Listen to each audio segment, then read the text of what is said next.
Ang pagiging ligalig ay ang tanging kapaki-pakinabang na kasanayang nakuha mula sa babaeng malungkot na ibong phoenix. Nakuha mo ang skill Feng Track Det, na nagpapataas ng iyong bilis ng paggalaw sa loob ng 2 segundo at pagkatapos ay unti-unting bumababa sa 0. Ipo-prompt ng system na puno na ang iyong skill slot. Kailangan mong i-delete ang skill sa slot para magdagdag ng bagong skill. Mas kaunting puntos ang kailangan para makabalik sa Yanfo. Ang pagbubukas ng 2 aktibong kasanayan sa katayuan sa parehong oras ay maglalagay ng mabigat na pasanin sa katawan ng gumagala. Mangyaring isaalang-alang ang iyong lakas kapag dinagamit ito. Sa sandaling ito, ang general ng pusa at ang malungkot na ibong phoenix ay magkaharap ng isang talampakan ang layo. 2 sinag ng may kulay na liwanag ang nakatutok ng diretso kay Lian. Inilabas ng malaking sibat ng tigre ang mga pangil, nilunok ang dila nito, at diretsong umikot sa gitna ng 2 cade ng bakal. Dahil sa pagpapahusay ng track ng Feng, si Lian, tulad ng isang multo, ay tinusok ang 2 kadena na bakal gamit ang dulo ng kanyang sibat at tumungo sa dibdib ni Wushan. Nagulat si Wushan, hindi inaasahan na magiging ganoon kabilas si Lian. Biglang hinarang ng berdeng kadena na bakal ang malaking sibat ng tigre. Napagtanto ni Lian na ang gintong tanikala sa likod niya ay mabilis na nawala. Naisip niyang baka 2 o 3 cade ng bakal sa bandila lang ang kayang kontrolin ng kabilang partido ng sabay. Pero posible rin na nakita nilang mahina sila at binawi ito. Iniusog ni Lian ang kanyang sibat at pinaandar ang isang nakatagong paglipad. Ang malaking sibat ng tigre ay tumusok sa dibdib ni Wushan. Pagkatapos ng 2 pag-atake, bahagyang bumukas ang mga mata ng malungkot na ibong phoenix sa likod ni Lian. Lumipad palabas ang puting balahibo. Hinawakan ni Wushan ang kadena na parang patpat at hinarang ang malaking sibat ng tigre. Pinitik ng malungkot na ibong phoenix ang daliri nito, at ang puting balahibo ay bumaril patungo sa templo ni Wushan. Ipinagtanggol ng pulang kadena ang sarili sa harap mismo ni Wushan. Isang malakas na putok ang tumunog, at ang puting balahibo ay natangay. Inilabas ng ulo ng tigre ang mga pangil nito, at ang pula at berdeng mga kadena ay pinagdugtong at hindi mapaghiwalay. Ang mga puting balahibo ay patuloy na bumaril patungo sa malamig na hangin, nagyayelo sa lupa. Hindi magandang tingnan ang ekspresyon ni Wushan, naisip niya.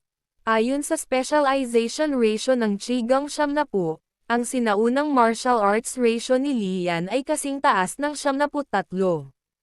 Bago ito, ang lakas ni Lian ay mas mataas lamang ng bahagya sa average ng 10 capitals. Ito ang kanyang unang pagkakataon na makapasa sa yugto ng paglaki. Malas ko talaga na nakatagpo ako ng ganitong mahirap na sitwasyon. Biglang tumusok ang berdeng kadena sa palso ni Lian. Nasa sakit si Lian. Napaatras siya ng ilang hakbang at tinuro ang pisngi niya. Nagulat si Wushan at naramdaman ang pagdaloy ng dugo sa kanyang mukha. Idinagdag ng progress bar ang mga salitang blood bond ay hindi sumabog. Ang malaking sibat ay pumihit, at ang 2 lalaki ay nagsalubong sa isa't isa. Ang ulo ng tigre at malaking sibat ay marahas na bumangga sa berdeng tanikala. Nabasag ang bakal na kadena, at nabasag din ang bandila ng general ng pusa sa likod ni Wushan. Nakaramdam ng lamig si Wushan sa kanyang gulugad habang tinitingnan niya ang ulo ng tigre ni Lian. Sa isang sulyap, binuhay niya ang pansamantalang kasulatan. Ang ulo ng tigre ay may talas na 100 at ito ay katangian ng mga armas na tumutusok.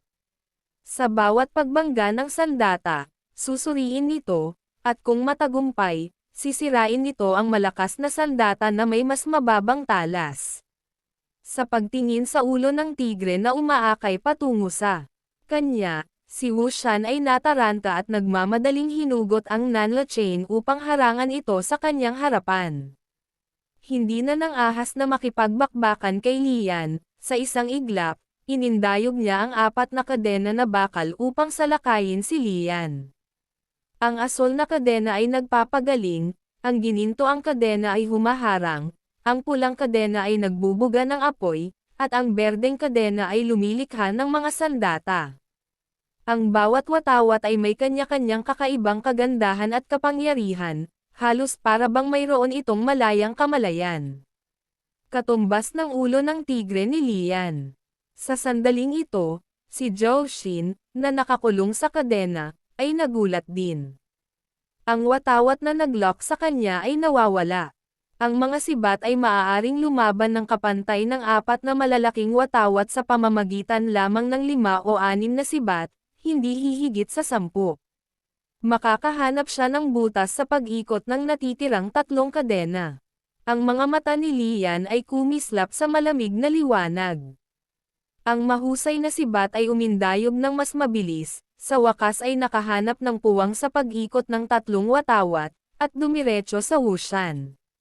Sa sandaling ito, alam ni Wushan na hindi niya ito maiiwasan. Tinusok ng ulo ng tigre ang kanyang katawan, na itulak siya pabalik ng ilang metro bago huminto na natatakpan ng mga pinsala. Bumagal din ang paggaling ng tubig ng asol na tigre. Tumangala si Wushan kay Lian. Napuno ng takot ang kanyang mga mata, unti-unting naghahayag ng masamang tingin. Bulong niya, "Very good. Mayroon kang ilang mga kasanayan." Pagkatapos ay nilunok ng ulo ng tigre ang dila nito at umabant, gamit ang dagandong ng tigre para basagin ang bantay ni Wushan. Isang gintong liwanag ang kumislap sa harap ni Wushan, na nakaharang sa dulo ng sibat. Kasabay nito, sa likod ng pas ang general, sabay-sabay na umilo ang 4 na bandera. Nagulat si Lian at gustong bawiin ang kanyang sibat para umiwas. Ngunit ang gintong tanikala ay mahigpit na nakakabit sa ulo ng tigre. Nang makitang hindi mabawi ni Lian ang kanyang sibat, naisip ni Wushan, huli na para tumakbo ngayon. Biglang umalangaw-ngaw ang mga pakpak ng malungkot na ibong phoenix, at isang itim na balahibo ang bumaril. Ang balahibo ay lumipad patungo kay Wushan, ngunit nakaramdam siya ng kamatayan mula rito. Ang pakiramdam ay nagdulot ng lamig sa gulugad ni Wushan. Hindi na nagdalawang isip si Wushan. Nagsimulang gumalaw ang puting kadena na nakakulong kina Zhao Wu at Zhao Xin, diretsyong bumaril ng kuryente sa likod ng leeg ni Lian. Marahas siyang humikbi, pinalaya ang ulo ng tigre mula sa gintong tanikala at hinayla ito pabalik. Ang dulo ng sibat ay diretsyong tumusok sa butas kung saan nakakabit ang kadena. Napabuntong hininga si Lian, nang hihinayang na ang balahibo ay naglalaman ng tumalon na tigre ng nakatagong paglipad. Naglakas loob si Wushan na harangin ito ng kanyang katawan. Kailangan niyang tiisin ang sunod-sunod na nakamamatay na pag-atake mula sa kanyang pambobomba. Hinayla ng malakas ni Wushan ang puting kadena, at ang kulay lila puting kuryente ay bumaril kay Lian ngunit naharang ng kanyang bakal na katawan. Ang dalawang lalaki ay nasa isang pagkapatas. Pinanood ni Wushan si Zhao Wu at Zhao Xin at galit na galit. Ang pakikipaglaban kay Lian ay nagbigay sa dalawa ng pagkakataon na makatakas. Ang mga mata ni Wushan ay kumikinang sa galit. Sinabi niya kay Lian, "Kung hindi mo babalikan at pangalagaan ang munting ibong iyon, malamang na mamatay ito." Alam ni Lian na tama si Wushan, ngunit natatakot siya na gagawa siya ng katangahan. Nagpa siya akong mabilis na tapusin siya at pagkatapos ay bumalik upang iligtas si Sudo. Pagkatapos ay itinaas ni Lian ang kanyang sibat gamit ang kanyang kanang kamay, idiniin pababa gamit ang kanyang hinlalaki, at naghanda na gamitin ang tuloy-tuloy na yan. Chuan. Nang makitang hindi natinag si Lian, lumaki ang galit ni Wushan. Ang 4 na watawat sa likod ng general ng pusa ay sabay-sabay na naglabas ng nakakasilaw na liwanag. Sina Lian at Wushan ay muling nagsuntukan. 4 na kulay ng asol na tubig at puting gintong liwanag ang magkakaugnay. Biglang may naganap na aksidente. Biglang lumitaw ang batang babae na kanina pa nagtatago sa anino. Nabasag ang magandang mukha niya, nakitang-kita ang isang pares ng gintong salamin. Lumitaw sa tabi ng dalawang lalaki ang apat na blessing ng heavenly official ng Bayon's Peach Blossom Face. Nang makita si Bayonyu, naunawaan nilang dalawa ang intensyon ng isa't isa. Sinamantala ni Lian ang momentum para ipadala ang sagradong edict na lumipad. Hindi rin naligaw si Wushan. Ang kanyang layunin ay pa rin ang mana ng Baizi. Hahayaan na kita this time. Kung magkikita pa tayo, hindi ka na makakatakas. Kung walang apurahang usapin, sa tingin mo ba ay nanalo ka? Nag-iwan silang dalawa ng pagbabante sa isa't isa. Tumakbo si Lian patungo sa sudo. Hinabol ni Wushan si Zhao Xin. Nagulat si Beiyanyo noong una. Binalak niyang samantalahin ang sandaling nag-aaway ang dalawang lalaki na manatili. Saksakin si Lian mula sa likod, agad siyang pinatay. Gayunpaman, ang dalawa sa kanila ay humiwalay sa isa't isa, madali siyang naloko.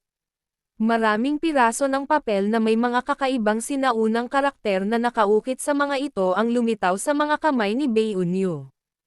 Inihagis niya ang mga iyon kay Wushan. Nagluwa si Wushan ng isang subo ng dugo, at ang general ng pusa sa likod niya ay tumayo na may balahibo. Desidido si Wushan na tiisin ang sakit at binalot ang kanyang kamao ng gintong kadena bago sinuntok ng malakas sa mukha si Bayonyu. Lumipad ang mga basag na bubog sa laman ni Bayonyu, at sabay tumalsik ang dugo. Hindi rin maganda si Wushan. Ang mga pira-pirasong papel ay dumiretso sa kanyang mga sugat, na nagdulot ng kirot. Kinagat niya ang kanyang mga ngipin, sinipa si Bayonyu, at biglang naliwanagan ang kanyang isip. Pinagsama ni Wushan ang mga iniisip.